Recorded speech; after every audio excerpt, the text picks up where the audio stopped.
നമസ്കാരം. ഡ്രാഫ്റ്റ് ക്രിക്കറ്റിലേക്ക് അവർക്കും സ്വാഗതം. അതുവരെ പതുക്കെ പോയിരുന്ന തിലക് വർമ്മ അവസാന ഘട്ടത്തിൽ സിക്സർ വർഷിക്കുന്ന കാഴ്ച, സിക്സറും ഫോറും നിരന്തരം അടിച്ച് സെഞ്ചുറിയിലേക്ക് കുതിക്കുന്ന കാഴ്ച, ബൗണ്ടറി ലൈനിൽ നിന്ന് തുള്ളിച്ചാടുന്ന ഹാർദിക് പാണ്ഡ്യ. ഇതാണ് മുംബൈ ഇന്ത്യൻസിൻ്റെ GTക്കെതിരെയുള്ള ഇന്നിങ്സിൻ്റെ അവസാന ഘട്ടത്തിൽ നമ്മൾ കണ്ടത്. എന്താണ് ആ ടൈം ഔട്ട് സമയത്ത്, സെക്കൻഡ് ടൈം ഔട്ട് സമയത്ത് തിലകിനോട് പറഞ്ഞത്?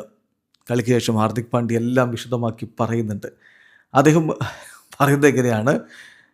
തീർച്ചയായിട്ടും തിലകിനെ സംബന്ധിച്ചിടത്തോളം അവന് വളരെ മികവുള്ളൊരു കളിക്കാരനാണ്. ഇത് മെസ്സേജ് ഐ തിങ്ക് ഞാൻ മനസ്സിലാക്കിയത് ഏത് തരത്തിലുള്ള ടാലൻ്റാണ് തിലക് എന്നറിയാം. അപ്പോൾ അവൻ പ്രത്യേകിച്ച് ആശങ്കപ്പെടേണ്ട കാര്യമില്ല.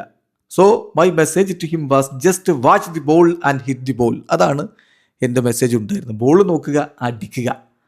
അപ്പോൾ അവൻ കളിക്കളത്തിലേക്ക് എത്തി. ആ ഒരു സമയം അനുസരിച്ച് മുന്നോട്ട് പോയി അവനത് ഡെലിവർ ചെയ്തു. It was much needed for Tilak, the group and Mumbai Indians എന്നാണ് ഇപ്പോൾ അതിനെക്കുറിച്ച് ഹാർദിക് പാണ്ഡ്യ പറയുന്നത്. വിശദമായിട്ട് കളിക്ക് ശേഷം എല്ലാ കാര്യങ്ങളും പറയുന്നുണ്ട്. ബൂമറയ്ക്ക് ആദ്യ വിക്കറ്റ് കിട്ടിയതിനെക്കുറിച്ച്, ബൂമറയെ തുടക്കത്തിൽ എന്തുകൊണ്ട് ഉപയോഗിക്കുന്നില്ല എന്നുള്ളതിനെക്കുറിച്ചൊക്കെ അദ്ദേഹം തുറന്നു പറയുന്നുണ്ട്. ഹാർദിക് പാണ്ഡ്യ പറയുന്നു ഈ ഒരു കളിയെക്കുറിച്ച്. തീർച്ചയായിട്ടും ഒരു എവേ മത്സരം പോയി വിജയിക്കുക എന്നുള്ളത് ചലഞ്ചിങ് ആണ്. പ്രത്യേകിച്ച് അഹമ്മദാബാദിൽ മുംബൈ ഇന്ത്യൻസിന് ഒരു ടഫ് പ്ലേസ് തന്നെയാണ്. ഞങ്ങൾ നല്ല ക്രിക്കറ്റ് കളിച്ചു. തീർച്ചയായിട്ടും ഫീൽസ് വെരി സ്പെഷ്യൽ. കാരണം ഇത് ഞങ്ങൾക്ക് വളരെ അത്യാവശ്യമായിട്ടുള്ളൊരു വിജയമായിരുന്നു. പിന്നെ തിലകിനെ കൊടുത്ത മെസ്സേജിനെ കുറിച്ച് പറയുന്നു. അതിനുശേഷം ബൂമറയുടെ വിക്കറ്റിനെ കുറിച്ച് അദ്ദേഹം പറയുന്നു, ഇറ്റ്സ് ക്വൈറ്റ് ഫാസിനേറ്റിംഗ്. ഒരുപാട് ആളുകൾ എന്തുകൊണ്ട് ജാസി തുടക്കത്തിൽ പന്തെറിയുന്നില്ല എന്ന് ചോദിക്കുന്നുണ്ട്. പക്ഷേ but he's only bowled 7 or 8 times the first over. 7-8 തവണ മാത്രമാണ് അദ്ദേഹം ഫസ്റ്റ് ഓവർ എറിഞ്ഞിട്ടുള്ളത്.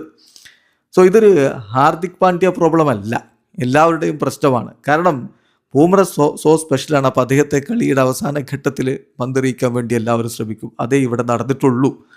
പിന്നെ അശ്വിനി കുമാറിൻ്റെ ബൗളിംഗ് പ്രകടനത്തെക്കുറിച്ച് പറയുന്നത് എങ്ങനെയാണ്? റിയലി അമേസിംഗ് ആണ്.